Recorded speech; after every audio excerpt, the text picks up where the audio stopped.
성도 여러분, 시편 19편 말씀은 매우 특별한 말씀입니다. 그리고 매우 유명한 말씀입니다. 특별히 여러분들이 이 19편 1절의 말씀은 아주 자주 들었을 것입니다. 하늘이 하나님의 영광을 선포하고 궁창이 그 손으로 하신 일을 나타내는도다 라는 이 1절의 말씀은 한 번도 들어보지 못한 사람은 있어도 한 번만 들은 사람은 결코 없을 것입니다. 이 시편은 전형적인 찬양 시편입니다. 하나님을 찬양하는 시라는 것이죠. 창조에 나타난 하나님의 영광을 찬양하고 하나님의 말씀에 나타난, 기록된 말씀에 나타난 하나님의 영광을 찬양합니다. 다윗이 언제 이 시편을 노래했고 기록했는지는 확실하지 않습니다. 그러나 목동 다윗으로서, 또한 이스라엘의 왕 다윗으로서 인생을 살아가면서 수많은 연약과 범죄 가운데 어두운 밤을 지냈던 한 존재로서 언제나 온 세상의 창조주이시자 구원자이신 하나님이 하신 말씀에 민감하게 살았던 다윗의 평생의 신앙의 고백의 마음이 잘 담겨져 있는 시편이 바로 시편 19편 말씀입니다. 시편 19편이 특이한 것은 하나님의 창조의 계시와 말씀의 계시를 모두 다 담고 있다는 것입니다. 여러분, 시편 1편은 19주 전에 우리가 시편 1편을 살펴보았는데요. 여호와 하나님의 율법, 우리가 주야로 묵상하는 하나님의 율법에 대하여 말한 바 있습니다. 그리고 이 여호와의 율법의 중요성을 시편 중에 가장 긴 시편인 시편 119편이 176절에 걸쳐서 길게 설명하고 있습니다. 또한 우리는 몇 주 전에 시편 8편에서 하나님의 창조에 나타난 그 계시의 영광스러움과 아름다움을 살펴본 바 있습니다.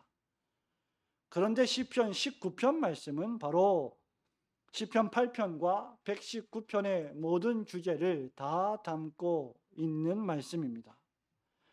더 나아가 시편 19편에서 다윗은 이 창조의 계시와 하나님의 기록된 말씀의 계시를 보고 읽은 자신의 말과 마음의 묵상이 또한 하나님께서 받아주시기를 원한다며 스스로 하나님의 영광을 찬양하고 있습니다. 말하자면 시편 19편에는 세 가지 음성이 여호와 하나님의 영광을 노래하고 있다는 것입니다. 그것은 바로 하나님이 창조하신 자연 만물이며, 두 번째 기록된 하나님의 말씀이며, 세 번째 하나님이 구원하시고 보호하셨던 사람, 믿음의 사람 다윗의 말과 마음의 묵상이었습니다.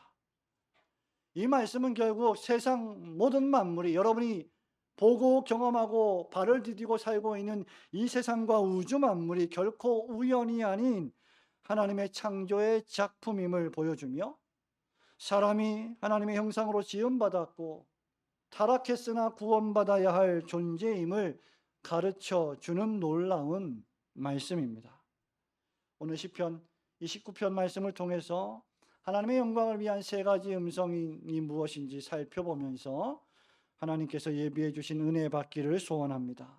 첫 번째로 하나님의 영광을 노래하는 세 가지 음성 가운데 첫 번째 음성은 하나님께서 창조하신 온 우주 만물이 하나님의 영광을 소리쳐 노래하고 있습니다. 여러분, 1절 말씀만 우리 한 번 더 읽어보겠습니다. 1절 말씀 시작. 하늘이 하나님의 영광을 선포하고 궁창이 그의 손으로 하신 일을 나타내는도다. 아멘. 분명히 시인 다윗은 어렸을 때 양을 치던 목동의 시절에 들판에 서서 낮이고 밤이고 자주 보았던 그 하늘을 떠올렸을 것입니다. 다윗은 우리의 시선을 들어서 하늘을 보게 합니다. 여러분, 뜨거웠던 여름이 지금 지나가고 있습니다. 아니, 지나가 버렸습니다. 언제 뜨거웠던지 모르게 지나가 버렸습니다. 그리고 계절이 지나가는 하늘엔 어느덧 가을의 향기가 물씬 풍기고 있습니다. 우리도 어제와 오늘 맑은 초가을의 하늘을 보고 있습니다. 성도 여러분, 여러분이 보고 있는 하늘이란 무엇입니까? 먹고 살기가 너무 바빠서 하늘을 보기가 어려우십니까? 삶이 너무나 분주해서 하늘을 보고 묵상을 못하고 계십니까? 다윗은 우리에게 하늘을 바라보라고 명령하고 있습니다. 여기 첫 번째 하늘과 1절에 기록된 두 번째 궁창은 모두 다 일반적인 하늘을 의미하는 단어입니다. 하지만 엄밀히 구분하자면 첫 번째 하늘은 사람의 눈에 보이는 하늘과 그 하늘 위에 보이지 않는 하늘로서의 하나님의 나라를 포함하는 보다 큰 의미로서의 하늘입니다. 천국, 하나님의 나라를 포함하는 하늘이라는 것입니다. 그리고 두 번째 하늘로서의 궁창은 영어로 firmament 또는 expanse라고 부르는 것인데, 여러분의 육신의 눈으로 보는 이 세상과 땅을 덮고 있는, 마치 덮개와 같이 거대하게 덮고 있는 그러한 하늘을 가리킵니다. 1절의 하늘이 어떤 의미이든지, 우리가 어떤 의미를 채택하든지, 하늘은 하나님의 영광을 선포하고 하나님이 그 손으로 하신 일을 나타내고 있다고 다윗은 노래합니다. 성도 여러분, 오늘 여러분 교회에 오실 때 하늘을 보셨습니까? 하늘을 보신 분 한번 손 들어 보실까요? 하늘을 안 보고 오셨군요. 적지 않은 분들이. 근데 하늘을 안 볼 수는 없습니다. 집을 나서면 하늘은 보게 되어 있습니다. 하늘을 볼 때 여러분 어떤 생각이 드십니까? 아, 하늘이구나. 하늘이구나. 하늘은 광대합니다. 높습니다. 넓습니다. 하늘은 우리가 결코 다 알 수 없는 것으로 가득 찬 신비로운 곳입니다. 비행기를 자주 타시는 분들은 아마 느끼실 겁니다. 비행기가 보통 3만 피트, 즉 1만 미터 상공에 수직 이륙해서 그 상공에서 비행을 합니다. 그 1만 미터 상공에 올라가도 결코 더 올라갈 수 없는, 닿을 수 없는 곳이 하늘입니다. 우주선을 타고 지구 밖으로 나아가도 그 하늘을 다 이해할 수는 없습니다. 새벽별이 빛나는 고즈넉한 하늘을 보십시오. 여러분, 한낮에 이글거리는 태양이 빛나는 그 하늘을 보십시오. 노을이 집니다. 이윽고 밤이 됩니다. 언제 어디선가 모르게 나타나는 빛나는 별들이 나타납니다. 별똥별들이 가득한 하늘을 바라보시기 바랍니다. 빽빽한 구름으로 가득 찼다가 천둥 번개를 내리고 비가 쏟아지는 하늘을 한번 생각해 보십시오. 하늘은 그 자체로 위대하신 하나님의 존재하심과 살아계심을 우리에게 설교하고 있습니다. 그래서 다윗은 2절에서 날은 날에게 말하고 밤은 밤에게 지식을 전한다라고 한 것입니다. 하나님의 말씀인 창세기 첫 장, 첫 절에서 하나님은 뭐라고 말씀하십니까? 태초에 하나님이 천지를 창조하시니라. 하늘은 하나님의 영광을 나타내고 하나님의 위대하심과 광대하심을 보여줍니다.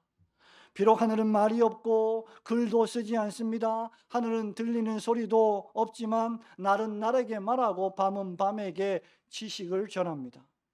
창세기 1장 5절에 보니까 하나님께서 빛을 낮이라 부르시고 어둠을 밤이라 부르시니 저녁이 되고 아침이 되니 이는 첫째 날이니라고 기록하고 있습니다.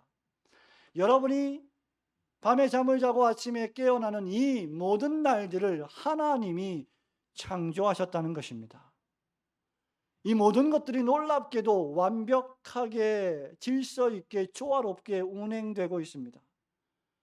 그리고 놀라운 사실은 이 모든 우주와 만물이, 이 땅이, 하늘이, 바다가, 산이 전부 다 우리 사람을 위하여 존재한다는 사실입니다. 하나만 삐끗해도 대홍수가 나고 불타며 지진이 나고 살 수 없는데 하나님께서 완벽하게 우리 하나님의 형상으로 지음받은 사람들이 편안하게 살 수 있도록 통치하시고 다스리십니다. 여러분, 저는 과학을 잘 모릅니다. 책도 읽고 공부도 하지만 과학자들처럼 아주 충분한 지식으로 과학을 설명할 수 없습니다. 물론 수학도 그렇게 잘하지 못합니다. 하지만 과학자들이 이 우주 만물을 연구할 때, 자연현상을 연구할 때 정신이 제대로 박힌 과학자들이라면 신이 없다고 말할 수 없는 증거들로 가득 차 있습니다. 이 우주를 구성하고 있는 것이 원자인데 원자는 양성자와 중성자와 전자로 구성되어 있다고 합니다. 이게 도대체 무슨 말인지 평범한 사람들이 알 수 있겠습니까? 근데 양성자는 전자의 1836배나 무겁다고 합니다. 그래야 우주가 질서 있게 조화롭게 자기 길을 따라 움직여 간다는 겁니다. 1835도 1837도 되어서는 안 된다는 겁니다. 하나만 삐끗해도 지구는 엄청난 혼돈에 빠지게 된다는 것입니다. 여러분, 상수가 있다고 하죠. 상수동이 아니라 숫자, 상수. 결코 변하지 않는 수가 상수라고 합니다. 수학을 전공하신 분, 특히 수학교사들은 잘 아시겠죠. 이 상수가 뭐냐? 빛의 속도, 중력 상수, 플랑크 상수, 무슨 말인지 하나도 모르겠어요. 근데 이 값들이 정해져야 우리 사람이 편안하게 땅에 발을 붙이고 공중에 붕붕 떠다니지 않고 땅 속으로 꺼지지 않고 살아갈 수 있다는 것입니다. 그래서 물리학자 프리먼 다이슨은 우주는 마치 우리가 사람들이 등장할 것을 처음부터 예견했던 것 같다라고 말할 정도였습니다. 영국 속담에 이런 말이 있습니다. 행동은 말보다 더 크게 들린다. 성도 여러분, 하늘은 결코 우리에게 말하지 않습니다. 하지만 더 큰 소리로 우리에게 하나님의 영광을 선포합니다. 이 하늘의 소리, 자연의 소리는 온 땅에 통하고 세상 끝까지 이른다고 했습니다. 태양이 뜨면 그 햇빛을 가리울 자가 아무도 없습니다. 때때로 저는 여러분, 우리가 예배당에서 이렇게 상가 예배당에서 2.3m 되는 이 천장을 놓고 예배드리고 주일날 하늘을 보며 땅을 보며 자연 만물을 보며 예배하고 싶은 생각들이 아주 많습니다. 왜냐하면 그것들이 우리에게 설교하고 있기 때문입니다. 이 하늘의 소리가 온 땅에 통하고 세상 끝까지 이릅니다. 태양이 뜨면 그 열기로부터 숨을 자가 아무도 없습니다. 태양이 뜨면 그 태양의 빛은 동서남북 온 세상에 미칩니다. 그리고 이 태양을 하나님이 당신의 영광을 위하여 만드셨습니다. 그렇게 로마서 1장 20절에서 바울은 이렇게 말한 것이죠. 창세로부터 그의 보이지 아니하는 것들 곧 그의 영원하신 능력과 신성이 그가 만드신 만물에 분명히 보여 알려졌나니 그러므로 그들이 이제 핑계하지 못할지니라. 하나님이 없다고 어리석게 핑계할 수 없다는 말입니다. 특별히 다윗은 4절부터 태양을 예로 들면서 하나님의 영광을 선포합니다. 하나님이 태양을 창조하시고 태양을 위해 장막을 베푸셨습니다. 말하자면 하나님이 태양을 위하여 그 태양이 거처할 수 있는 온 우주라고 하는 장막을 만드셨다는 것입니다. 여러분이 캠핑을 가거나 여러분이 어떤 휴가를 가거나 할 때 텐트를 가져가지요. 텐트를 설치하는 이유는 무엇입니까? 여러분들이 거기 거하기 위함입니다. 쉬기 위함이죠. 마치 하나님께서 태양이 거주할 수 있는 하늘을 창조하신 것입니다. 이 하늘의 태양은 마치 신방에서 나오는 신랑과 같고 달리기를 기뻐하는 장사, 즉 우승하는 사람과 같다라고 말합니다. 하나님이 창조하신 모든 자연 만물이 마치 인격체처럼 기쁘고 즐겁게 하나님의 영광을 노래한다는 겁니다. 신방에서 나오는 신랑의 모습이 어떻겠습니까? 사랑하는 신부를 보기 위하여 얼마나 기쁨으로 그 방에서 나오겠습니까? 달리기를 좋아하는 사람이면 그 달리기 대회에 나가서 얼마나 열심히 뛰겠습니까? 그렇게 기쁨과 즐거움 가운데 하나님이 창조하신 놀라운 영광을 선포하고 있다는 말입니다. 하나님이 창조하신 자연 만물이 보다 모두 다 기쁘고 즐겁게 하나님의 영광스러운 속성을 우리에게 보여주고 드러내고 있다는 말이에요. 바울은 로마서 10장 18절에서 오늘 시편 19편 4절과 6절을 인용하면서 복음의 말씀이 온 세상에 퍼졌다라고 노래합니다. 그러나 내가 말하노니 그들이 듣지 아니하였느냐? 그렇지 아니하니 그 소리가 온 땅에 퍼졌고 그 말씀이 땅 끝까지 이르렀도다 하였느니라. 즉 온 세상 만물은 자연 계시를 통하여 하나님이 살아계심을 온 유대와 사마리아와 땅 끝까지 이르러 증언하고 있는 것입니다. 지구상에 존재하는 모든 사람들은 바로 이 하나님이 존재하시고 이 존재하시는 하나님이 모든 우주와 만물을 창조하셨다는 것을 눈으로 보고 목격하고 알 수밖에 없다는 말입니다. 그러므로 여러분, 믿음 없는 사람들은 하늘과 땅과 바다를 산을 여행하면서 우주 만물을 보면서도 하나님은 없습니다라고 어리석게 말하지만, 믿음의 사람들은 자연 만물에 나타난 하나님의 계시를 보고 주 하나님 지으신 모든 세계를 찬양하고 하나님께 영광을 돌리는 사람들입니다. 하늘과 자연을 통하여 당신의 영광스러우심을 계시해 주신 하나님께 모든 찬송과 영광을 돌리시기를 주님의 이름으로 축원합니다. 두 번째 하나님의 영광을 소리치는 음성은 하나님께서 계시하신 기록된 말씀입니다. 하나님이 계시하신 기록된 말씀이 하나님의 영광을 노래하고 있습니다. 우리 7절과 8절 7절과 8절 말씀 같이 읽습니다. 시작. 여호와의 율법은 완전하여 영혼을 소성시키며 여호와의 증거는 확실하여 우둔한 자를 지혜롭게 하며 여호와의 교훈은 정직하여 마음을 기쁘게 하고 여호와의 계명은 순결하여 눈을 밝게 하시도다. 9절도 읽어볼까요? 시작. 여호와를 경외하는 도는 정결하여 영원까지 이르고 여호와의 법도 진실하여 다 의로우니. 아멘. 자연 계시를 통하여 드러난 하나님의 영광을 찬양한 다윗은 이제 분위기를 완전히 바꿉니다. 그리고 기록된 하나님의 말씀으로 우리의 주의를 집중시키고 있습니다. 7절, 8절, 9절까지 세 절을 통해서 이 기록된 말씀을 하신 분이 누구신지 다윗은 밝힙니다. 그 이름을 무려 6차례나 반복하고 있습니다. 그 이름이 무엇입니까? 여호와 하나님이십니다. 1절에서는 하늘의 하나님, 즉 창조의 하나님, 전능하신 하나님으로서의 하나님의 일반적인 이름인 엘로힘을 이야기했다면, 말했다면 7절은 여호와 하나님이라는 언약의 하나님에 대하여 말하는 것입니다. 이 여호와의 율법은, 언약의 하나님께서 말씀하신 율법은 기록된 말씀인데, 좁은 의미로는 창세기부터 출애굽기, 레위기, 민수기, 신명기까지의 모세 오경 5권을 뜻합니다. 그러나 더 넓은 의미에서 보자면 구약 성경과 신약 성경 전체를 의미합니다. 디모데후서 3장 16절에 보면 모든 성경은 하나님의 감동으로 된 것이라고 바울이 기록하고 있습니다.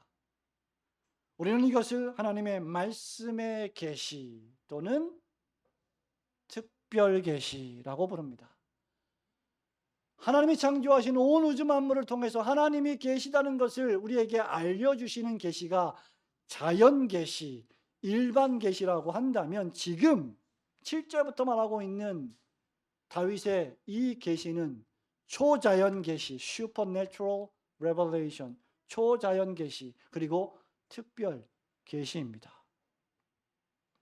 이것이 특별 계시인 이유는 언약의 하나님께서 택하신 백성들을 회개케 하시고 믿음으로 부르셔서 교회를 통하여 복음을 전하고 전도함을 받아 교회에 나와 하나님을 영접하고 예수 그리스도를 영접하고 영생을 얻게 하게 하시는 구원의 말씀이기 때문입니다. 자연 계시가, 즉 하늘의 계시가 그저 하나님의 존재하심과 살아계심과 하나님의 영광스러움을 우리에게 보여주기는 하지만, 그것 자체를 통해서 너희들이 죄인이다, 너희들이 하나님 앞에 범죄한 자들이다, 너희들은 살았으나 죽었다, 하나님을 배역한 그 즉시 영적으로 사망에 이르렀다는 지식을 알려주지 못합니다. 그러나 하나님의 특별한 계시로서의 이 기록된 말씀은 사람의 마음을 개혁하고 고치는 능력의 말씀입니다. 이것이 기록된 말씀이 발휘하는 능력입니다. 그렇게 바울은 또다시 로마서 10장 17절에서 아주 이렇게 유명한 말씀을 하죠. 여러분 다 아시는 말씀입니다. 그러므로 믿음은 들음에서 나고 들음은 그리스도의 말씀으로 말미암았느니라 고 말한 것입니다. 다윗이 여호와 하나님의 특별한 계시로서의 기록된 말씀을 6가지 단어로 소개하면서 각각의 단어가 어떤 결과를 낳는지 설명합니다. 7절에서 이 말씀을 가리켜 다윗은 여호와의 율법이라고 했습니다.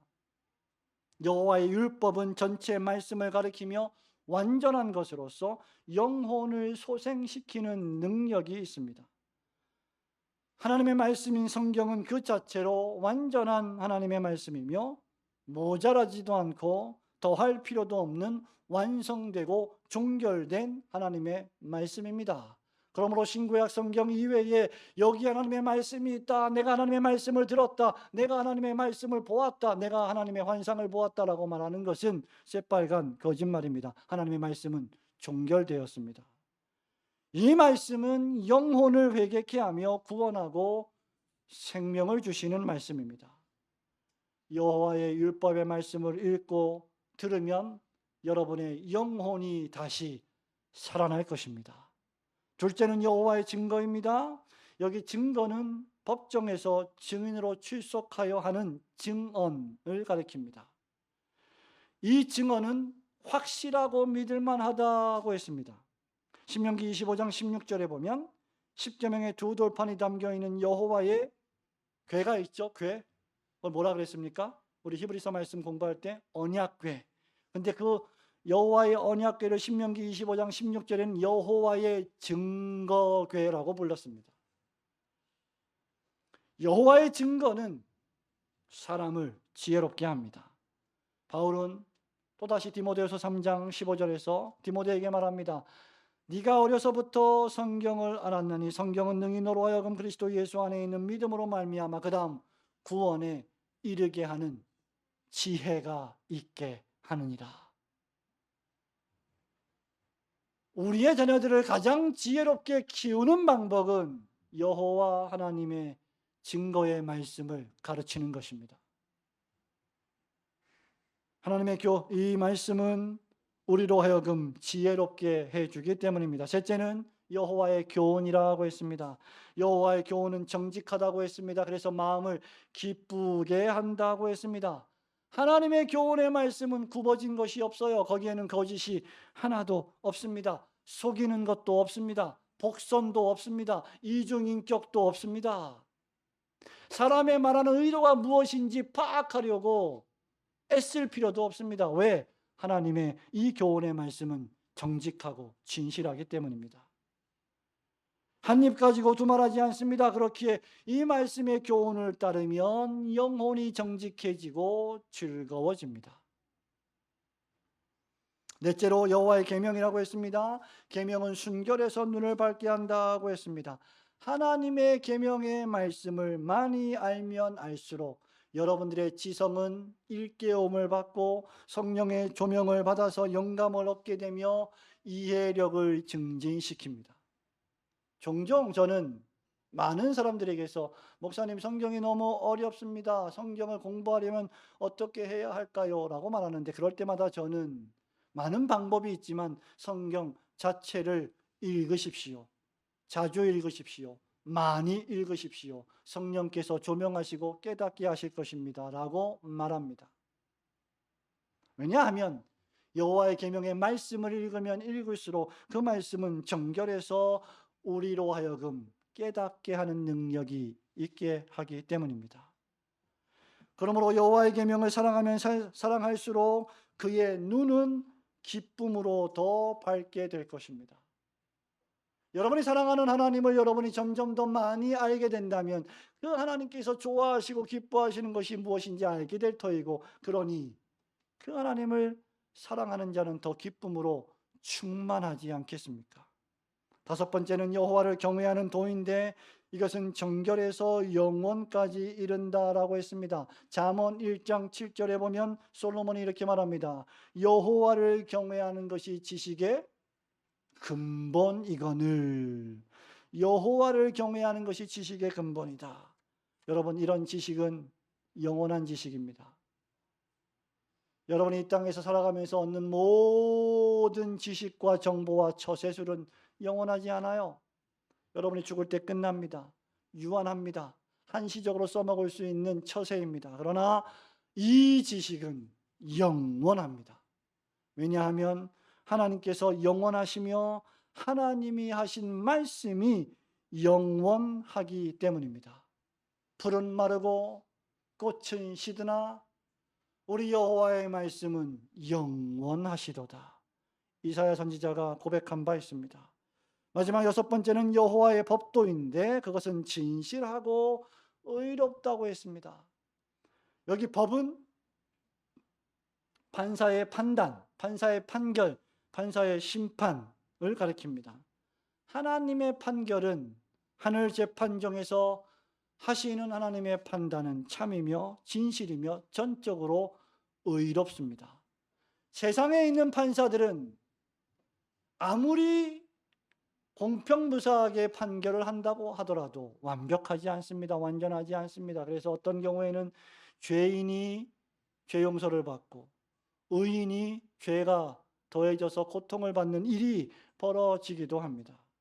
그러나 하나님의 판단은 완벽하고 의롭습니다. 항상 옳습니다. 왜냐하면 그 여호와의 법도가 진리이기 때문입니다. 우리 예수님께서 세상에 계실 때 올린 유명한 기도 가운데 하나가 주님의 대제사장적 기도입니다. 요한복음 17장 17절에서 우리 예수님이 이렇게 말씀하셨습니다. 아버지의 말씀은 진리니이다. 주의 종들로 하여금 아버지의 말씀으로 거룩하게 하옵소서.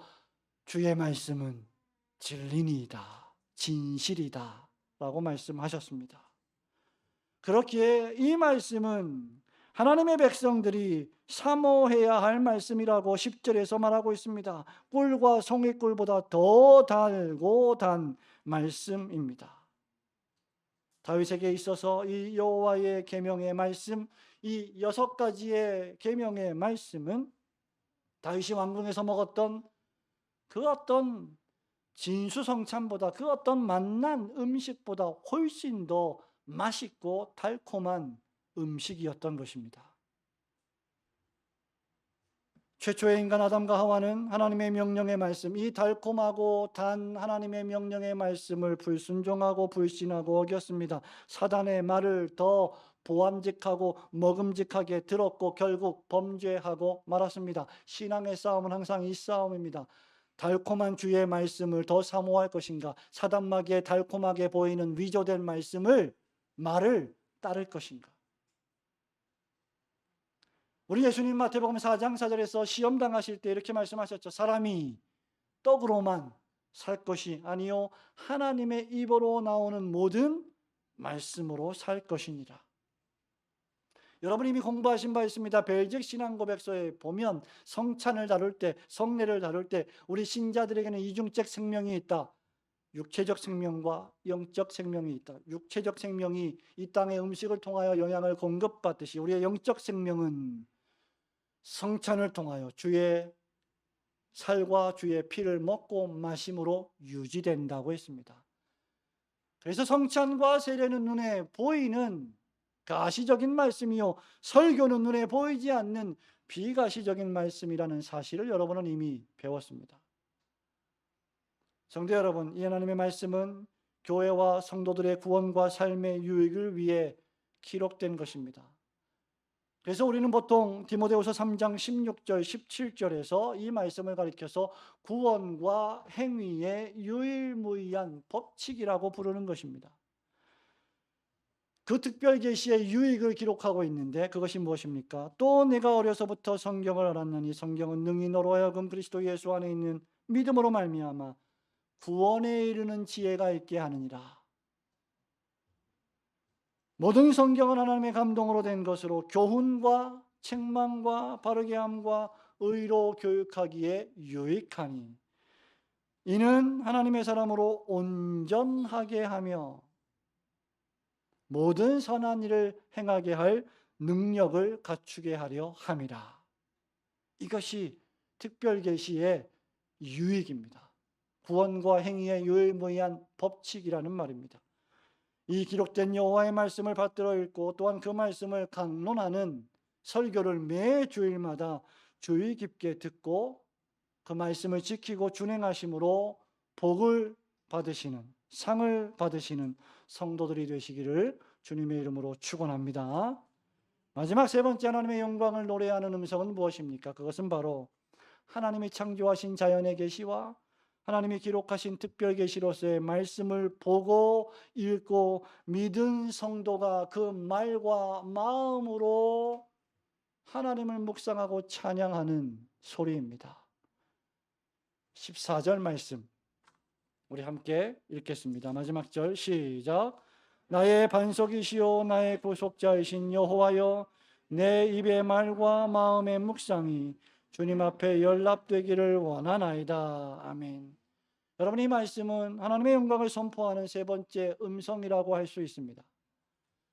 다윗은 하늘과 달과 별들과 같은 놀라우신 하나님의 창조물들과 하나님께서 기록하라고 말씀하신 율법의 말씀을 보고 읽고 그 즉시 자신의 더러움을, 자신의 불결함을 발견했습니다.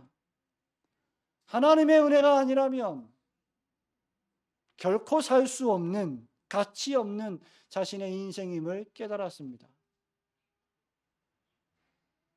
하나님의 도우심과 은혜가 없다면 늘 죄에 빠지고 곁길로 가는 자신이었음을 발견했습니다. 하나님의 계시의 말씀, 즉 자연 계시로서의 창조와 특별 계시로서의 성경 말씀이 위대한 것은 죄인에게, 다윗과 같은 여러분과 저에게 하나님의 영광을 보여주고 죄에서 돌이켜 회개하고 그리스도를 믿음으로 영접하여 영생을 얻으라고 초청하기 때문입니다. 그러므로 다윗은 자신의 생각과 마음과 말과 행동에 있어서 혹시 있을지도 모를 허물과 죄에서 자신을 지켜달라고 간구합니다. 하나님을 대적하는 고의적인 불신앙과 반역으로부터 자신을 지켜달라고 기도하고 있습니다. 여러분, 죄를 짓지도 않았고 죄를 지을지도 모르고 앞으로 죄를 안 지을지도 모르는데 지금 다윗은 자신이 지을지도 모르는 죄까지도 하나님의 은혜로 지켜달라고 기도하고 있는 것입니다. 더 나아가 다윗은 사악하게 하나님을 떠나는 배교와 같은 큰 죄에서 자신을 보호해달라고 간청합니다. 여기 13절의 큰 죄과는 인류의 첫 조상 아담과 하와가 에덴 동산에서 하나님을 배역하고 떠난 죄를 가리킵니다. 또한 출애굽의 놀라운 기적을 맛보았던 이스라엘 백성들이 광야에서 금송아지 우상을 만들어 숭배했던 배교를 가리킵니다. 출애굽기 32장 21절에서 모세는 아론에게 이스라엘 백성들이 여호와 하나님의 계명을 떠나고 금송아지를 만들어 우상 숭배한 죄를 가리켜 가장 큰 죄, 대죄악이다라고 말했습니다. 하나님의 놀라운 영광을 맛본 하나님의 백성들의 마땅한 반응과 태도는 회개와 순종입니다. 이것이 하나님께서 이사야를 선지자로 부르셨을 때 이사야의 반응이었습니다. 이사야서 6장 5절에 기록된 말씀입니다. 그때 내가 말하되 화로다 나여 망하게 되었도다. 나는 입술이 부정한 사람이요 나는 입술이 부정한 백성 중에 거주하면서 만군의 여호와이신 왕을 배웠음이로다. 참된 하나님의 자녀는 영광스러운 여호와 하나님 앞에서 결코 교만할 수가 없습니다. 그렇게 이제 다윗 왕은 하나님이 창조하신 하늘을 바라보면서 하나님이 기록하여 주신 계시의 말씀과 율법을 주야로 읽으면서 겸손한 마음으로 자신의 말과 마음의 묵상이 여호와 하나님께 연락되기를 소망하는 마지막 기도로 시편 19편을 마감하는 것입니다. 이때 다윗은 여호와 하나님을 나의 반석이시오 나의 구속자이십니다라고 부릅니다. 반석은 이미 여러분이 시편 18편에서 살펴보았던 것처럼 여러 고난과 위험과 고통에서 구원하시고 보호하시는 분이시요, 구속자는 히브리어의 고엘로서 기업을 무르는 자를 뜻합니다. 룻기에서 파선하여 고향으로 돌아온 룻을 구원한 보아스에게 사용되었고, 하나님의 독생자로 오신 예수 그리스도 우리의 구세주가 바로 우리를 죄와 사망과 사단 마귀의 종로로 돼서 구원하여 주실 고엘, 곧 우리의 구속자가 되십니다. 이 반석이시오 구속자이신 하나님께 다윗은 자신의 말과 자신의 입술의 말과 마음의 묵상조차 연락되기를 기도하고 있습니다. 이것은 계시의 말씀에 반응하는 성도의 참된 마음입니다. 오늘 아침 여러분의 마음이어야 합니다. 여러분인 찬양대가, 우리 온 세대 찬양대가 불렀던 나의 입술의 말과 마음의 묵상이 주께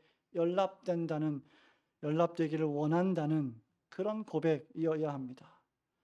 그러므로 구원받은 성도의 마음은, 구원받은 성도의 입술은, 구원받은 성도의 삶은 그 자체로 하나님이 존재하시고 하나님의 영광을 선포하는 웅변적인 증인이요 증언이 되는 것입니다. 바울은 고린도후서 3장 3절에서 성도를 가리켜 그리스도의 뭐라고 했죠? 고린도후서 3장 3절에 그리스도의, 여러분이 이제 카톡이 있고 이메일이 있어서 잘 안 쓰는 거, 편지라고 했습니다. 너희는 우리로 말미암아 나타난 그리스도의 편지니 이는 먹으로 쓴 것이 아니요 오직 살아계신 하나님의 영으로 쓴 것이며 또 돌판에 쓴 것이 아니요 오직 육신의 마음판에 쓴 것이라. 예수 그리스도께서 보혈을 흘려 구속하신 여러분의 존재와 여러분의 삶은 그 자체로 하나님의 영광을 선포하는 하나님의 음성입니다. 그러므로 여러분이 살고 호흡하고 움직이며 먹고 마시고 살아가는 모든 것이 하나님께서 여러분을 통하여 말씀하시는 음성이심을 깨달아야 합니다. 성도는 말로도 하나님의 영광을 선포하지만 변화받은 거룩한 삶으로도 하나님의 영광을 선포해야 합니다. 단순히 주일날 1시간 예배당에 나와 예배를 드리는 것으로 성도의 의무를 다했다고 해서는 안 됩니다. 성도는 입술로도 복음을 전해야 하지만 변화받은 거룩한 그리스도인의 생활로도 이웃들에게 복음을 전해야 합니다. 자신을 하나님께 살아있는 제물로 올려드리는 신실한 삶이야말로 하나님의 영광을 선포하는 강력한 말씀입니다. 이를 가리켜 바울은 로마서 12장 1절에서 이렇게 말했습니다. 그러므로 형제들아 내가 하나님의 모든 자비하심으로 너희를 권하노니 너희 몸을 하나님이 기뻐하시는 거룩한 산 제물로 드리라. 이는 너희가 드릴 영적 예배니라. 사랑하는 우리 성도 여러분, 오늘 함께 예배하는 우리 자녀 여러분, 말씀을 맺습니다. 하나님께서는 당신의 영광을 선포하는 놀라운 계시의 음성을 우리에게 주셨습니다. 하나님의 음성을 듣고 싶으십니까? 하나님께서 여러분에게 뭐라고 말씀하시는지를 듣기 원하십니까? 여러분을 향한 하나님의 계획이 무엇인지 듣기를 원하십니까? 하늘을 쳐다보십시오. 우리가 매일 마주하는 자연 만물이 하나님의 영광을 선포합니다. 그러므로 여러분, 좋은 계절 가을이 오고 있는데 여러분 얼마나 여행을 가고 싶으십니까? 여행을 떠날 때 불신자들은 하늘과 땅과 바다와 산을 보고 참 좋다라고 말하지만 하나님을 경배하는 우리 신자들은 참 좋다. 주 하나님 지으신 모든 세계라고 노래할 줄 알아야 합니다. 우리가 매일 읽는 하나님의 말씀이 하나님의 영광을 노래합니다. 그리고 이 모든 날 마지막에 하나님은 독생자 예수 그리스도를 통하여 우리에게 말씀해 주셨습니다. 말씀이 육신이 되어 우리 가운데 오신 그리스도께서 우리에게 회개하라 천국이 가까웠느니라고 설교하여 주셨습니다. 예수님은 말씀이 육신이 되어 우리 가운데 임하신 하나님의 영광이십니다. 요한복음 1장 14절이죠. 말씀이 육신이 되어 우리 가운데 거하심에 우리가 그 영광을 보니 아버지의 독생자의 영광이요 은혜와 진리가 충만하더라. 히브리서 설교자는 히브리서 1장 3절에서 이 예수님을 가리켜 하나님의 영광의 광채시요 그 본체의 형상이시다라고 말했습니다. 성도 여러분, 그러므로 자연 계시를 통하여 일반 계시를 통하여 하나님의 높고 위대하신 영광을 찬양하십시오. 특별 계시를 통하여 초자연적인 계시를 통하여 여러분의 죄를 회개하고 구세주 예수 그리스도를 믿고 영접하는 것이야말로 하나님을 영화롭게 하는 최고의 길입니다. 그리고 이런 사람만이 하나님의 사람으로 온전하게 되며 진정으로 삶 속에서 선을 행할 능력을 갖추게 될 것입니다. 믿음으로 하지 않는 모든 것들이 전부 죄입니다. 그러나 예수님을 영접하고 믿음으로 하는 모든 일들은 그 자체로 선이 됩니다. 하늘이 하나님의 영광을 선포합니다. 궁창이 그 손으로 하신 일을 나타냅니다. 하나님의 말씀인 성경이 예수 그리스도를 통한 구원의 영광을 선포합니다. 그렇다면 이제 구원받은 여러분 자신들이 변화된 성도의 삶을 통하여 하나님의 구원의 이 영광을 선포해야 합니다. 세상 사람들과 똑같이 살지 마십시오. 세상 사람들의 야망과 똑같은 야망을 갖지 마십시오. 세상 사람들이 추구하는 성공을 같이 추구하지 마십시오. 우리의 시민권은 하늘에 있습니다. 우리는 하나님의 자녀들입니다. 그러므로 여러분의 말과 마음의 묵상을 하나님이 받아주시며 여러분의 삶을 통하여 하나님의 영광을 선포하고 그것이 참으로 하나님께 영광 되시기를 주님의 거룩하신 이름으로 축원합니다. 아멘.